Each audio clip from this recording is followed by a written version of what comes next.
Perkenalkan, saya Zabina Dewi. Di sini saya akan membahas mengenai proses terapeutik. Jadi dalam sebuah proses terapeutik ini dibagi menjadi 4 bahasan. Yang pertama ada tujuan terapeutik, yang kedua ada fungsi dan peran terapis, yang ketiga ada pengalaman klien dalam terapi, dan yang keempat ada hubungan antara terapis dan klien. Yang pertama akan dibahas mengenai tujuan terapeutik.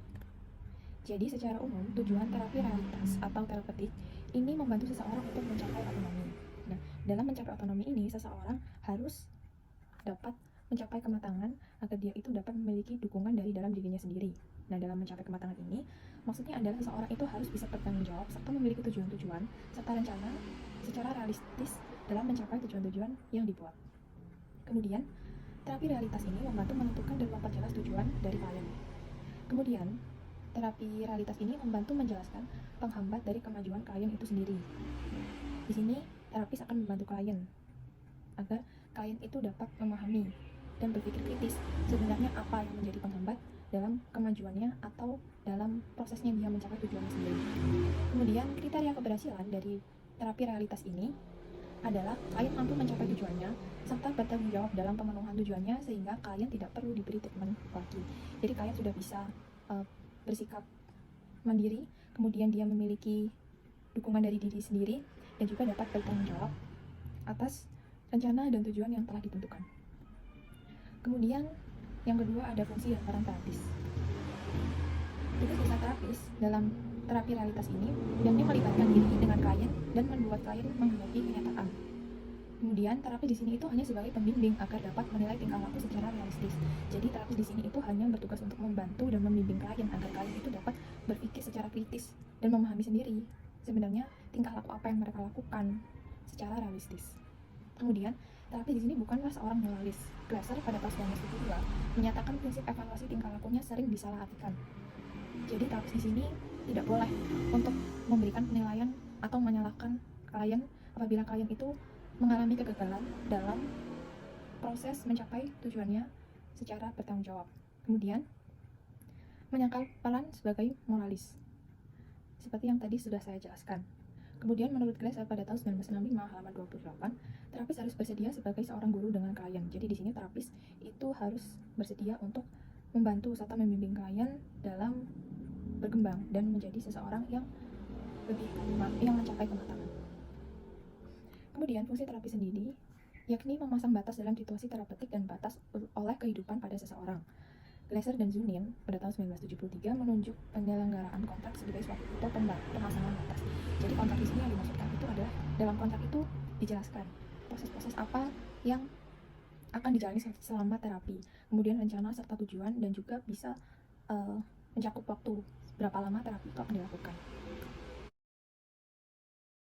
Yang ketiga akan dibahas mengenai pengalaman klien dalam terapi. Jadi klien pada terapi realitas ini merupakan orang yang tidak bertanggung jawab. Maksudnya di sini adalah klien dalam terapi realitas ini merupakan seorang yang belum dapat bertanggung jawab atas perbuatan atau tingkah laku yang telah dilakukannya dalam melakukan rencana-rencana untuk mencapai tujuannya sendiri. Kemudian terapis di sini harus menantang klien, memandang kritis mengenai tingkah lakunya untuk mencapai tujuan. Jadi di sini terapis harus menantang klien apakah klien itu mau untuk menjadi seorang yang bertanggung jawab atas rencana-rencana yang dilakukan agar klien itu dapat memandang secara kritis dan realistis dalam ia mencapai tujuannya. Kemudian, terapis mengevaluasi dan memeriksa yang dilakukan klien secara sinambung selama terapi. Kemudian, setelah klien menilai tingkah lakunya, klien diharapkan membuat rencana agar mengalami perubahan tanggung jawab dan kemajuan. Jadi di sini tetap yang membuat rencana agar dapat mencapai tujuannya itu adalah klien sendiri. Terapis di sini itu hanya membantu serta membimbing klien. Kemudian yang keempat, hubungan antara terapis dan klien. Menurut Glaser pada tahun 1965 dan 1969 serta Glaser dan Zunin pada tahun 1973 dibagi menjadi 4. Yang pertama ada terapis realitas berdasarkan hubungan pribadi antar terapis dan klien. Kemudian yang kedua, perencanaan adalah hal yang paling esensial dalam terapi realitas. Yang ketiga, komitmen adalah kunci utama terapi realitas. Dan yang terakhir, terapi realitas tidak menerima dalih. Yang pertama, terapi realitas berlandaskan hubungan atau keterlibatan pribadi antara terapis dan klien. Terapis di sini harus mengkomunikasikan bahwa ia itu menaruh perhatian kepada klien agar hubungan yang tercipta antara terapis dan klien itu semakin akrab dan semakin hangat. Kemudian terapi juga mengembangkan hubungan hangat namun tetap menjaga hubungan agar tidak sampai ke percintaan.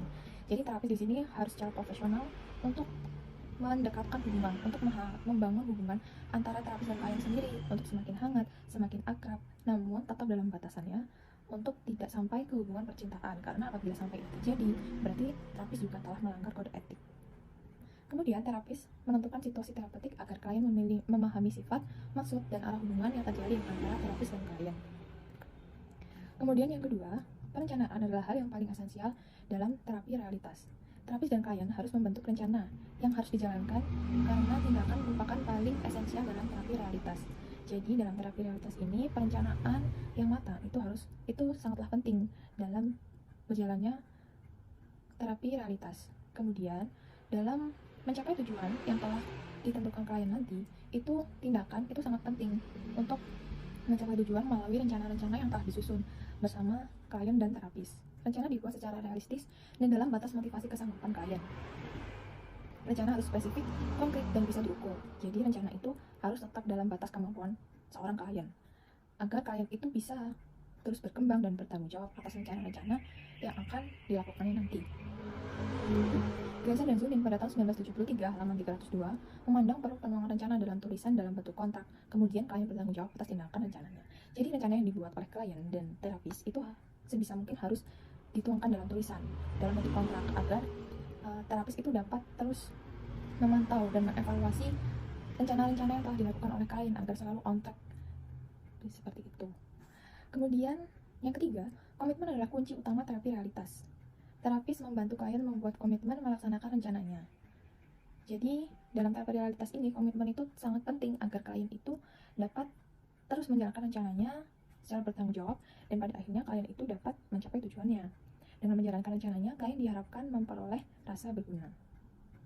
Kemudian yang terakhir, terapi realitas tidak menerima dalih. Nah, dalam pelaksanaan rencana yang telah disusun bersama klien dan terapis, tentu tidak semua itu terlaksana. Tapi terapis di sini itu dilarang untuk menerima alasan-alasan yang dikemukakan oleh klien kenapa dia bisa tidak berhasil dalam melakukan rencana yang telah disusun. Di sisi lain, Glaser menegaskan bahwa terapis juga dilarang menyalahkan atau mencela klien atas kegagalannya atau menjadi detektif untuk mencari sebab kegagalan. Seperti yang tadi sudah saya jelaskan, di sini terapis tidak bertindak sebagai moralis. Terapis di sini itu membantu klien agar klien terus berkembang dan mencapai tujuannya menjadi orang yang lebih bertanggung jawab. Jadi terapis di sini dilarang menyalahkan klien apabila klien mengalami kegagalan dalam melakukan rencananya. Tapi terapis itu harus berfokus pada rencana yang diputuskan untuk dilaksanakan oleh klien. Jadi kalau misalnya rencana A itu gagal dilakukan oleh klien, di sini terapis tidak menyalahkan klien kenapa kamu bisa gagal untuk melakukan rencana A, tapi terapis itu lebih berfokus pada apa yang harus dilakukan supaya dia tetap mencapai tujuan, sedangkan rencana A ini sudah gagal untuk dijalankan. Kemudian jika terapis menerima alasan gagalnya sebuah rencana, maka itu dapat memicu identitas kegagalan pada klien. Terima kasih, sekian dari saya. Materi selanjutnya akan dilanjutkan oleh teman saya.